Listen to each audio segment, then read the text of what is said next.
একটি খুবই গুরুত্বপূর্ণ প্রশ্ন। হোমিওপ্যাথি ঔষধ ইসলামে হালাল না হারাম? সাধারণত এই প্রশ্নটি অনেকের মাঝেই ঘুরপাক খায় যে হোমিওপ্যাথি ঔষধে অ্যালকোহল থাকে।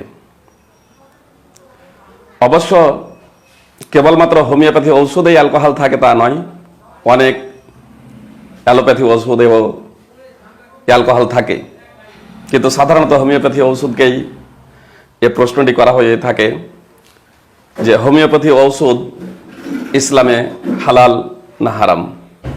আসুন এই গুরুত্বপূর্ণ প্রশ্নটির জবাব পবিত্র কোরআন, সুন্নাহ এবং ইসলামিক গবেষকদের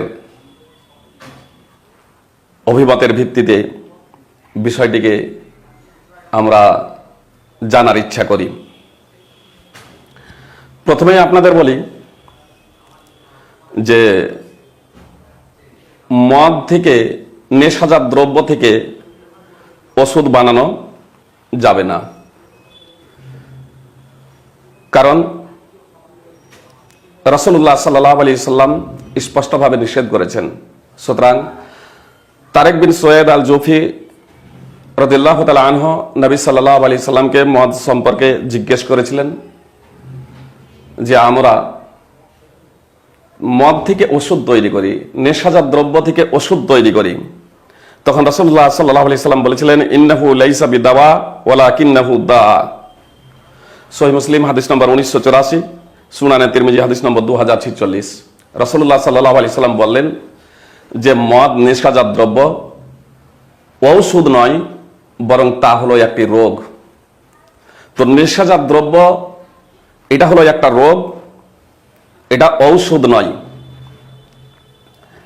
আর নেশাজাত দ্রব্য কম হোক অথবা বেশি হোক, অধিক পরিমাণে হোক অথবা অল্প পরিমাণে হোক, তা সেবন করা হারাম। আন জাবির বিন আব্দুল্লাহ ক্বালা ক্বালা রাসূলুল্লাহ সাল্লাল্লাহু আলাইহি ওয়াসাল্লাম মা আসকারা কাসীরুহু ফাকালিলুহু হারাম। জাবির বিন আব্দুল্লাহ রাদিয়াল্লাহু তাআলা আনহু সূত্রে বর্ণিত, রাসূলুল্লাহ সাল্লাল্লাহু আলাইহি ওয়াসাল্লাম বলেছেন, যার অধিক পরিমাণ ব্যবহার মাদকতা আনে, তার অল্প পরিমাণ সেবনও হারাম। যার অধিক পরিমাণ সেবন করলে নেশা হয়, মাদকতা আছে, তার অল্প পরিমাণও সেবন করা, পান করা হারাম। সুনানে আবি দাউদ হাদিস নম্বর 3681, সুনানে তিরমিজি হাদিস নম্বর 1865। আর বিষয়টাকে যদি একটু আমরা খুব গভীর দৃষ্টিকোণ থেকে দেখি, তাহলে এটা আমরা জানতে পারবো যে অবৈধ জিনিসে আল্লাহ তাআলা আমাদের আরোগ্য রাখেননি। আমাদের জন্য মুক্তির পাথেয় হিসেবে অবৈধ বস্তুকে আল্লাহ তাআলা সৃষ্টি করেননি। সুতরাং আব্দুল্লাহ ইবনে মাসউদ রাদিয়াল্লাহু তাআলা আনহু সূত্রে বর্ণিত আছে, ইন্নাল্লাহ তাআলা লাম ইয়াজআল শিফাকুম ফিমা হারামা আলাইকুম। নিশ্চয় আল্লাহ তাআলা তোমাদের জন্য আরোগ্য রাখেননি সেই সব বস্তুতে যা তোমাদের জন্য আল্লাহ তাআলা হারাম করেছেন। মুসান্নাফ ইবনে আবি শাইবা হাদিস নম্বর 23834, হাদিস সহিহ। উম্মু সালমা রাদিয়াল্লাহু তাআলা আনহা সূত্রে বর্ণিত আছে, নবী সাল্লাল্লাহু আলাইহি সাল্লাম বলেছেন, ইন্নাল্লাহা লাম ইয়াজআল শিফাকুম ফি হারাম। সহিহ ইবনে হিব্বান হাদিস নম্বর 1391। আল্লামা নাসিরউদ্দিন আলবানী রাহিমাহুল্লাহ অত্র হাদিসটিকে হাসান লিগাইরিহি বলে উল্লেখ করেছেন যে নিশ্চয়ই আল্লাহ তাআলা হারাম বস্তুতে তোমাদের জন্য আরোগ্য রাখেননি। এত দ্বারা স্পষ্ট হলো যে হারাম বিষয়ে আরোগ্য নেই, হারাম বিষয়ে রোগ মুক্তি নেই। আল্লাহ তাআলা হারাম জিনিসের রোগ মুক্তি রাখেননি। আর এটা সহিহ মুসলিমের হাদিস দ্বারাও প্রমাণিত, যেখানে তারেক বিন সোয়েব আল জুফি রাদিয়াল্লাহু তাআলা আনহু এই কথা বলেছিলেন যে আমরা নেশাজাত দ্রব্য থেকে ওষুধ তৈরি করব। তখন রাসূলুল্লাহ সাল্লাল্লাহু আলাইহি সাল্লাম বলেছিলেন, ইন্নাহু লাইসা বিদাওয়া নিশ্চয় সেটা ঔষধ নয়, ওয়ালাকিন্নাহু দা, বরং তা হলো একটা রোগ। যেমন সহিহ মুসলিমে এর আগে আলোচনা করলাম, সহিহ মুসলিম হাদিস নম্বর 1984 এবং সুনানে তিরমিজি হাদিস নম্বর 2046। এখন কথা হলো, হোমিওপ্যাথি ঔষধে যে অ্যালকোহল থাকে, এই অ্যালকোহল এর কারণে এই ওষুধটা কি হারাম? তার কারণ সাধারণত অ্যালকোহল বলতে আমরা মদকেই বুঝি। যদিও বাংলাদেশের বিখ্যাত ধর্মীয় পণ্ডিত মোহাম্মদ আবু বকর জাকারিয়া হাফেজাহুল্লাহ, মোহাম্মদ আবু বকর জাকারিয়া আল মাদানী হাফেজাহুল্লাহ, তিনি ঔষধে যে অ্যালকোহল থাকে সেটাকে মদ হিসেবে মানতেই অস্বীকৃতি জ্ঞাপন করেছেন যে এটা আসলে মদ নয়। অবশ্য আমরা অ্যালকোহলকে মদ ধরে নিয়েই আলোচনা করব। খুব সাধারণভাবে অ্যালকোহলকে মদ ধরে নিয়েই বিষয়টাকে আমরা আলোচনা করব যে হোমিওপ্যাথি ঔষধে যে অ্যালকোহল মিশানো হয় সেটা হলো মদ। তার কারণ অনেক আলোচক, অনেক জ্ঞানী এটাকে অ্যালকোহল মদ হিসেবেই উল্লেখ করেছেন।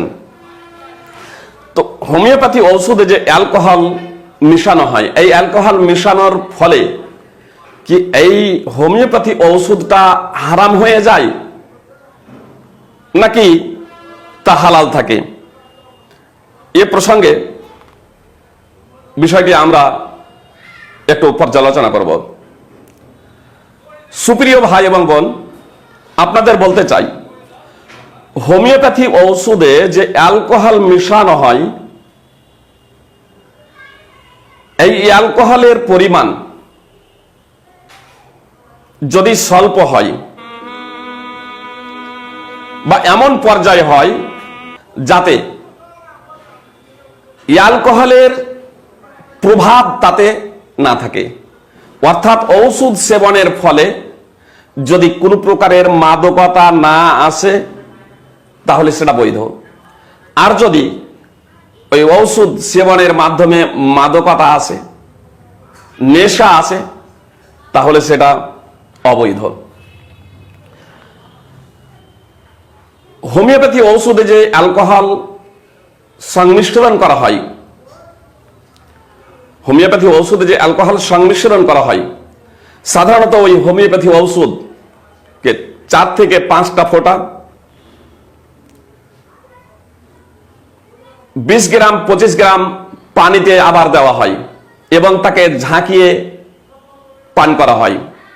সাধারণত এই ঔষধ, যে ঔষধটা পান করা হয় 5 ফোঁটা 7 ফোঁটা, এই ঔষধটা যদি 10 ঢোক 1 গিলাস পান করার পরে মাদকতা আসে তাহলে 1 ফোঁটা 2 ফোঁটা পান করাও হারাম বলে পরিগণিত হবে। কিন্তু সাধারণত এই যে একটা হোমিওপ্যাথি ঔষধকে পানির সাথে আবার সংমিশ্রণের মাধ্যমে যে পান করা হয়, তো ওই পানীয় দ্রব্যটা যখন সেবন করা হয় তখন তাতে কোনো প্রকারের নেশা থাকে না, কোনো প্রকারের মাদকতা থাকে না, ফলে এটা জায়েজ হওয়াটাই স্বাভাবিক।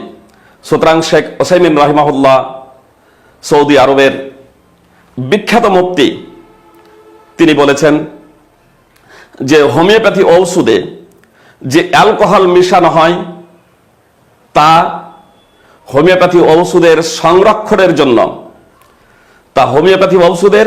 সংরক্ষণের জন্য, তাতে অ্যালকোহলের কোনো প্রকারের প্রভাব থাকে না, অ্যালকোহলের কোনো প্রকারের তাতে সক্রিয়তা থাকে না, ফলে সেই ওষুধ সেবন করা জায়েজ। মাজমু ফাতাওয়া ওয়া রাসায়েল, শেখ ওসাইমিনের 11 নম্বর খণ্ডের 7 পৃষ্ঠা। কেউ কেউ এই ওষুধটাকে বলেছেন নিরুপায় অবস্থাতে বৈধ, কেউ কেউ বলেছেন এটা ব্যবহার করা হারাম তবে নিরুপায় অবস্থাতে বৈধ। আর সুপ্রিয় ভাই এবং বোন, আমি আপনাদের বলতে চাই, যদি এই ওষুধটা হারাম হতো তাহলে নিরুপায় অবস্থাতেও বৈধ এটা হতো না, নিরুপায় অবস্থাতেও এটা বৈধ হতো না। তার কারণ হারাম জিনিসে আল্লাহ তাআলা আরোগ্য রাখেননি, সেখানে আবার সেই জিনিসটা বৈধ হয় কি করে? দ্বিতীয়ত, ক্ষুধা লাগলে মৃত মাংস খেলে ক্ষুধা নিবারণ হবে, এটা স্পষ্ট। এজন্য নিরুপায় অবস্থায় যদি এমন একটা জায়গাতে আছেন যে সেখানে মৃত মাংস ছাড়া আর কিছু নাই, তাহলে ওই জীবন ধারণের জন্য, জীবনকে বাঁচানোর লক্ষ্য উদ্দেশ্যে তো ওই মৃত মাংসটা খাওয়া যেতে পারে, এটা জায়েজ, এটা জায়েজ। কিন্তু ওষুধ সেবন করলেও কখনো সুস্থতা লাভ করা যায়, আবার ওষুধ সেবনের পরেও সুস্থতা লাভ হয় না, বরং ওষুধ সেবনের পরেও মানুষ মারা যায়। কোন ওষুধে সুস্থতা আছে আর কোন ওষুধে সুস্থতা নেই এটা কনফার্ম নয় 100%। যেমন ওই খাদ্যের বিষয়টা, ক্ষুধার্ত অবস্থায়, নিরুপায় অবস্থায় যদি মৃতের মাংস ভক্ষণ করে তাহলে ক্ষুধা নিবারণ হবে, এটা স্বাভাবিক, এবং তার জীবনটা বেঁচে যাবে। কিন্তু ওষুধ সেবনের ক্ষেত্রটি এমনটি নয়। এজন্য শেখ ওসাইমিন রাহিমাহুল্লাহ স্পষ্টভাবে এ কথা উল্লেখ করেছেন, যদি বিষয়টি হারাম হতো তাহলে কোনো অবস্থাতেই এটা বৈধ হতো না। কিন্তু হোমিওপ্যাথি ঔষধ অ্যালকোহলের সংমিশ্রণ থাকা সত্ত্বেও সেটা অবৈধ নয়, তার কারণ তাতে মাদকতার কোনো প্রভাব থাকে না, বরং সেটা হোমিওপ্যাথি ঔষধের সংরক্ষণের জন্য এটা ব্যবহার করা হয়ে থাকে। মাজমু ফাতাওয়া রাসায়েল 17 নম্বর খণ্ডের 30 এবং 31 নম্বর পৃষ্ঠা। এ বিষয়টা আপনাদের সম্মুখে আরো স্পষ্ট করে দিতে চাই যে ঔষধকে নেশাজাত দ্রব্যের সাথে সংমিশ্রণ করা বৈধ নয়।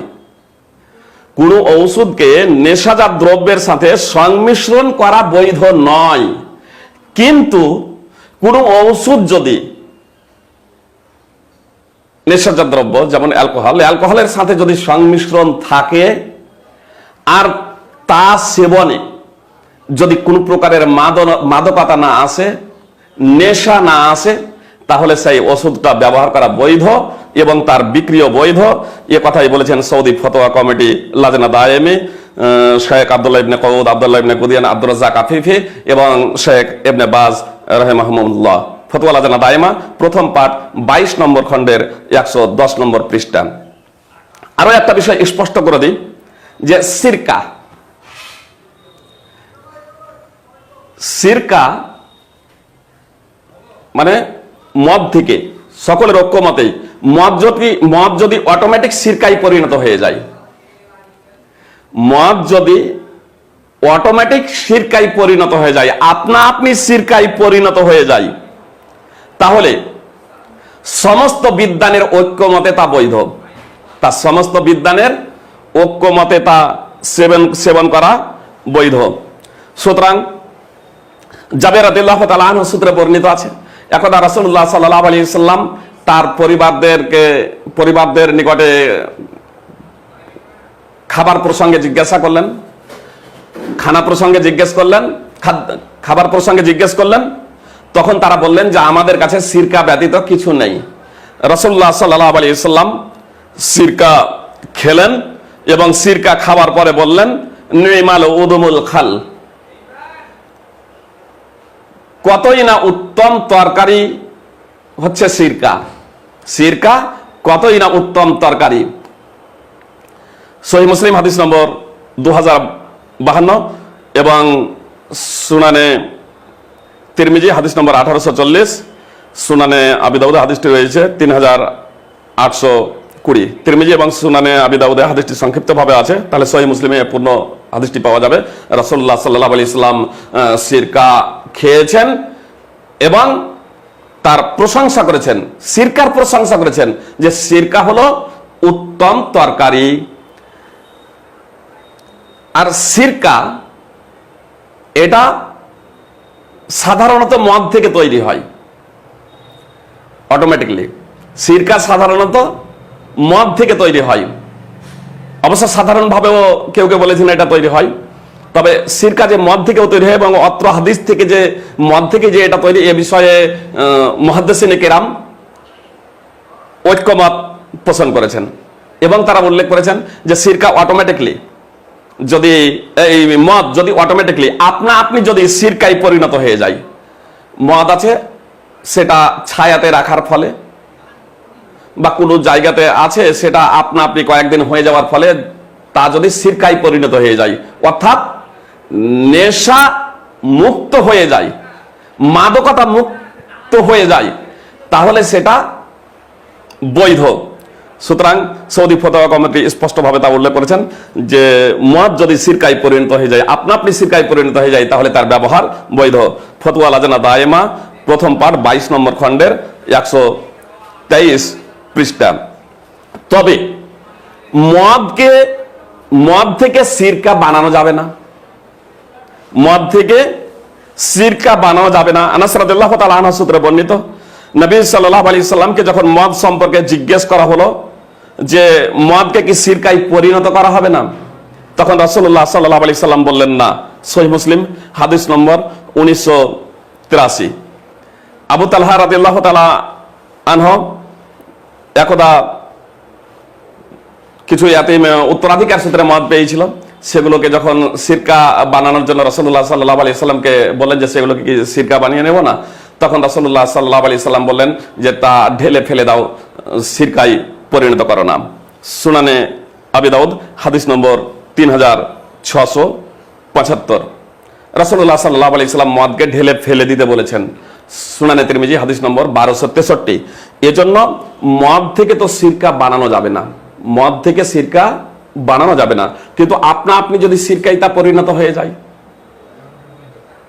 অথবা যাদের নিকটে মদ হালাল তারা সিরকা বানাচ্ছে, সিরকা যেহেতু বৈধ, রাসূলুল্লাহ সাল্লাল্লাহু আলাইহি সাল্লাম সিরকা খেয়েছেন আর সিরকার প্রশংসাও করেছেন, এজন্য সিরকা খেতে পারি। এর দ্বারা এটা স্পষ্ট হলো যে অ্যালকোহল বা মদ যদি তার আসল রূপে না থাকে, মদ বা অ্যালকোহল যদি তার আসল রূপে, অর্থাৎ যা সেবন করলে মাদকতা আসে, যার বেশি পরিমাণে মাদকতা আসে, বেশি পরিমাণ সেবন করলে মাদকতা আসে, তার অল্প পরিমাণ সেবনও হারাম। কিন্তু যদি মাদকতা না আসে তাহলে সেটা বৈধ। সুতরাং এটা আমরা নির্দ্বিধায় বলতে পারি যে হোমিওপ্যাথি ঔষধ বা অ্যালোপ্যাথি ঔষধেই, যেটা ঔষধ হিসেবে ব্যবহৃত হয়, কিছু কিছু অ্যালোপ্যাথি ঔষধ আছে যেগুলো মাদকতার জন্য ব্যবহৃত হয়, নেশার জন্য ব্যবহৃত করা হয়, অবশ্যই সেটা হারাম।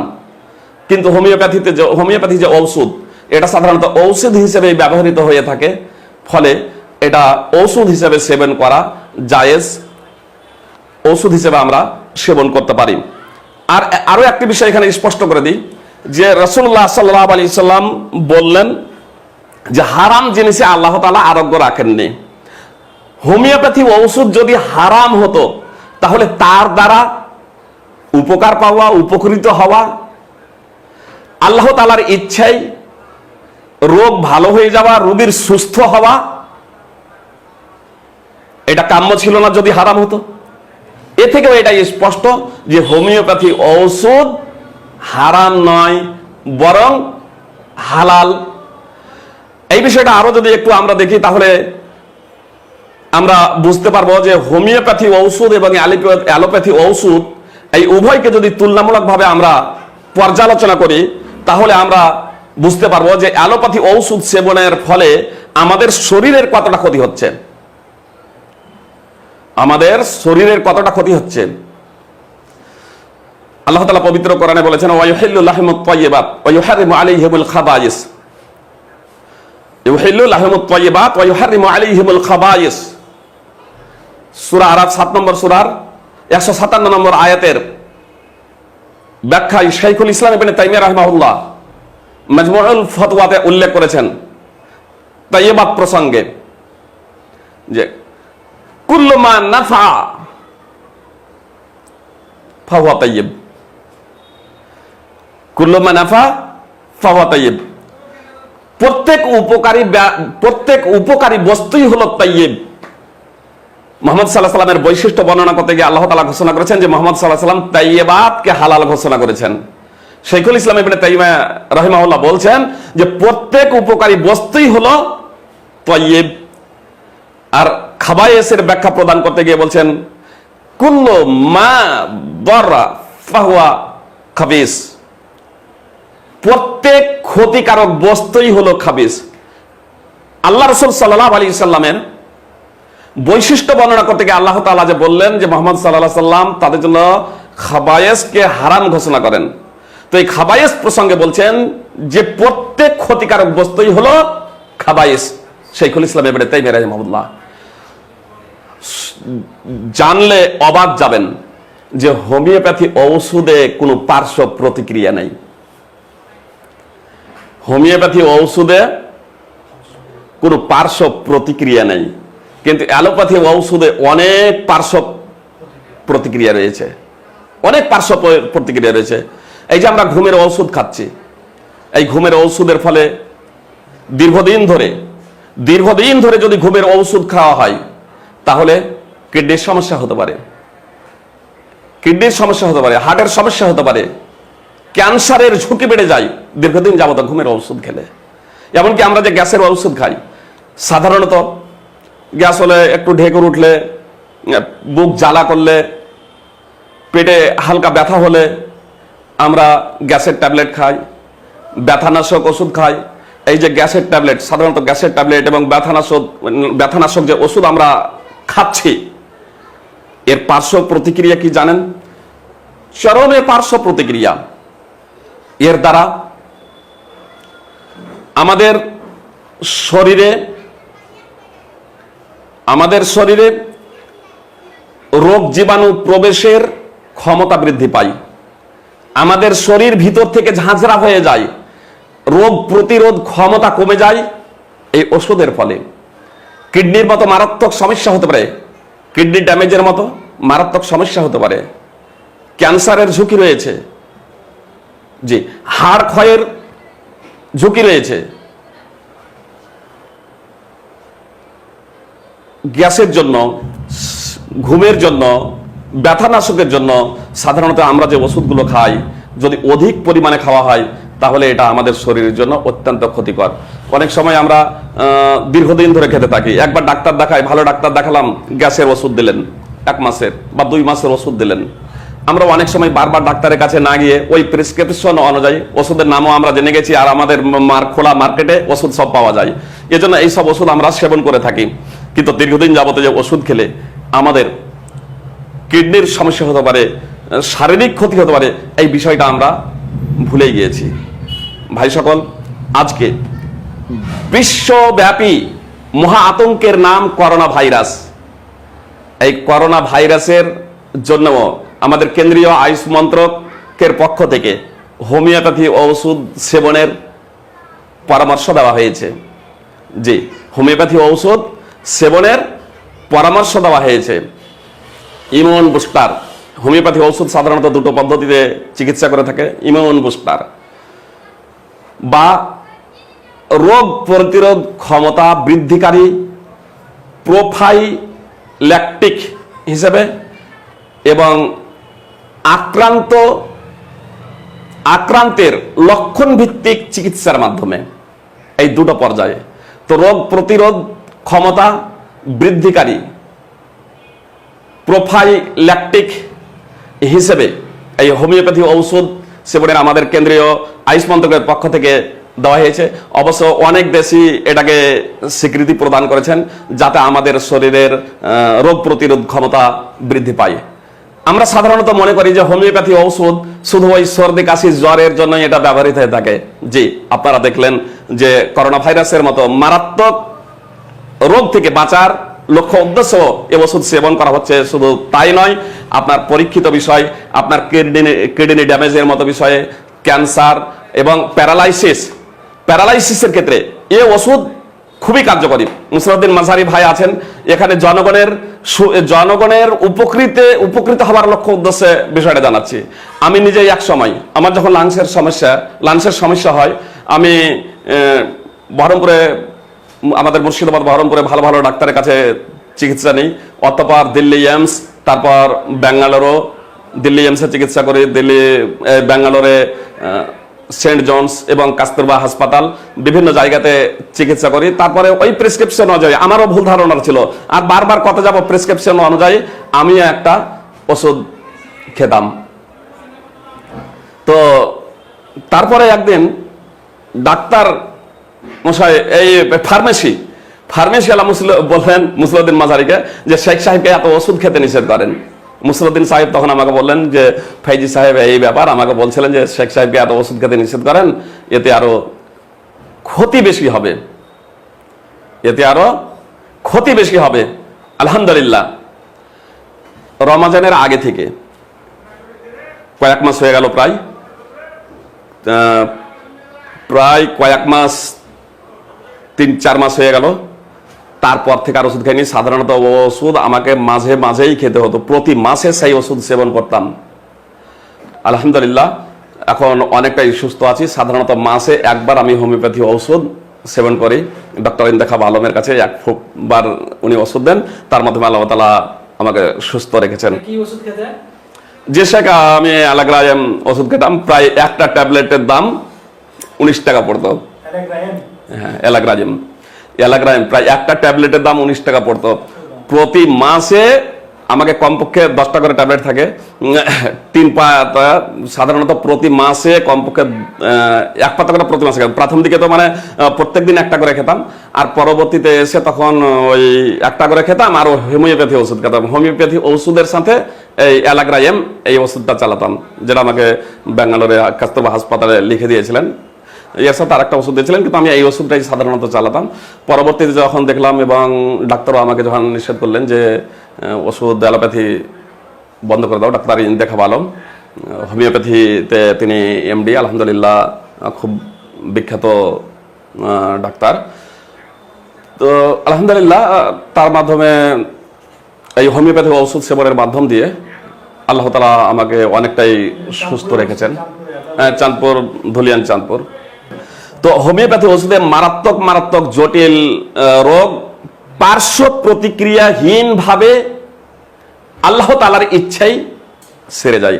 আল্লাহ তাআলা আমাদেরকে বিষয়টা যথাযথভাবে বুঝার এবং অনুধাবন করার তৌফিক দান করুন। আমিন।